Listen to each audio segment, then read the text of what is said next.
All right, we are going to learn our last two tests, the ratio and the roots test.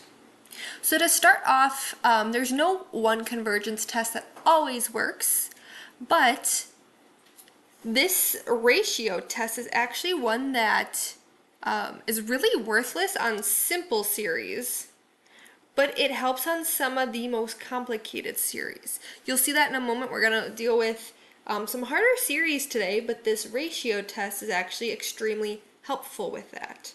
So here is our test today. It says if we take the limit as n approaches infinity and we take the next term divided by the current term, we can see our n plus 1. When we divide them, and it has to be the absolute value of them, if the limit is less than 0, it is absolutely convergent. If the limit is greater than 0, it's divergent, and we won't get this too much, but if the limit equals 1, the test is inconclusive. We would have to try something else. But the ratio test will work on almost every difficult case we have. So with that, let's dive into how do we divide the next term by the current term. All right, let's take a look at our first example here. We have 1 over n factorial. Now, we can't do any comparison tests because n factorial isn't anything like our p-series or geometric just yet. So, we look at the next term, the n plus 1 plugged in, divided by our current series. And like the limit comparison test, when we divide, it's the same as multiplying by the reciprocal. So we're actually going to take 1 over n plus 1 factorial and we'll multiply it by n factorial over 1. What this will get us is n factorial over n plus 1 factorial. And when we think about simplifying, let's think about what n factorial versus n plus 1 factorial is. If I made n like, we'll just say 4, that means the top would be 4 times 3 times 2 times 1, and then it would be divided by the n plus 1 is 1 more than n factorial, so it would be 5 times 4 times 3 times 2 times 1. In this case, all of this would cancel, leaving us with 1 over, this would be the n plus 1 value. So this right here is telling us to do the limit as n approaches infinity of 1 over n plus 1 is what that simplifies to. And so 1 divided by infinity will get us 0, and our test tells us that if the limit is less than 1, it is absolutely convergent. So this is less than 1, therefore this is absolutely convergent. So that's what we're going to do. We're always going to compare the n plus 1 term, and we'll divide it by the nth term. So unlike the limit comparison test, the ratio requires that the n plus 1 term to be the numerator and n be the denominator. When we did the limit comparison test, we didn't care about the order, which was the numerator, which was the denominator, but for this test, the n plus 1 needs to be the numerator. All right, let's move on to our next example.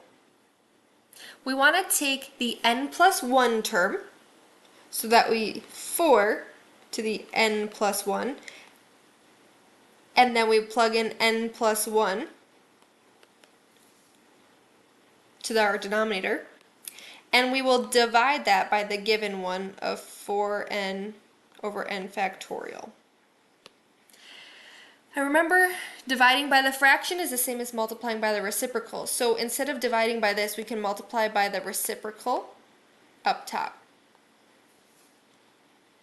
What we're going to do now is we could multiply this and make this into one fraction, or we can put kind of the like things in their own fractions. So we're going to make this the limit as n approaches infinity, but we'll put our 4 to the n plus 1 over the 4 to the n. And we'll keep them as two separate fractions. We'll then make the factorials over each other. And this is what we'll simplify. When we have like bases, we can subtract the exponents. So n plus 1 minus n makes this 4 to the first power. And then we don't actually have to expand out the n factorial. We saw in the previous problem that if the bottom one is all the multiples of the top but one more, this is the same as 1 over n plus 1. And now we can apply our limits, and when infinity goes here, this equals 4 times 0, which is 0 that's less than 1. And our rule says that if our limit is less than 1, it is absolutely convergent. Okay, let's try it with the next one. There's a lot going on here. And again, the more complicated this series looks, the more likely you are to use the ratio test. We'll take the n plus 1 term. So 4 to the n plus 1. Anywhere there's an n, we're going to have to put an n plus 1 there.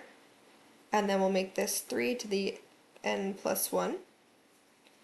And then we will divide it by the original series. And maybe you can skip this step, but also it's good to write the n plus 1 divided by the n term.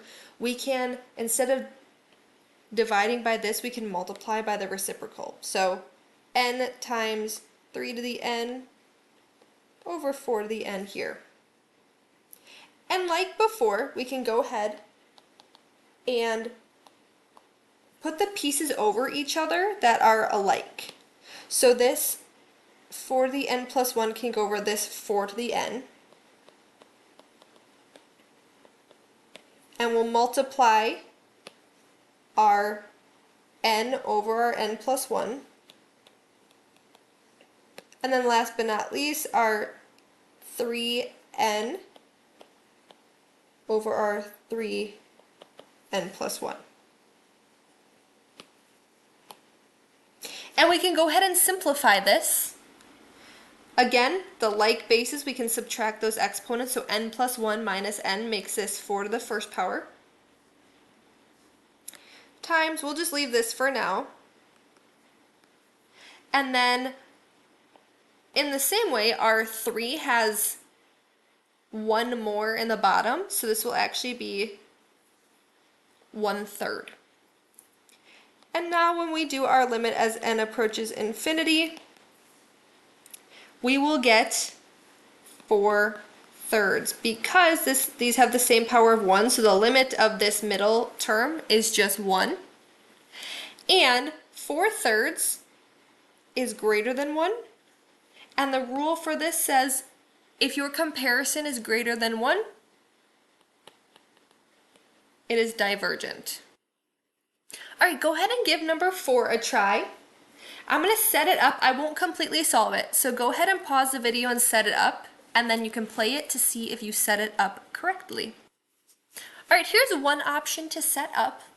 You could have distributed this n power, and there's another way to set this up, but actually doing our n plus 1 sequence divided by our n sequence gets us into a form that we can just divide. We can do our limit right away in. So if you would like to try it on your own, go ahead and pause the video, and then you can play to check your answer. Otherwise, you can continue playing and see the answer revealed. Okay, there you have it. N plus 1 divided by n will, with the limit as n approaches infinity, will be 1. And then you can go ahead and subtract your 4/5 exponents, n plus 1 minus n, to make it the first power. And it will be less than 1, so it will converge. All right, if you want some more practice on these, Go ahead and set up 5 and 6. We're going to skip number 7. Now, one thing I will remind you of that I will be honest, I was not focusing on up above, is it should be the absolute value of your answer. If we go back to our rule here,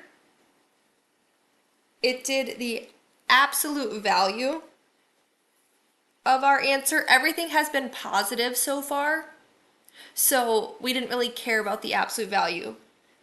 But when we get to 5 and 6, mainly 6, it will come into play. So go ahead and pause the video, try your ratio test, and then you can play it and check your answer. All right, here is your solution to number 5. Again, go ahead and try number 6. You can pause the video and then play when you're ready to reveal the answer. All right, this is what I mean. This one gets us a negative limit, but our rules state that we need to take the absolute value of this. And so because the absolute value of this is greater than 1, this diverges. Okay, there we have it, the ratio test. Go ahead to the other video and you will find the root test, and then you have learned your final series test.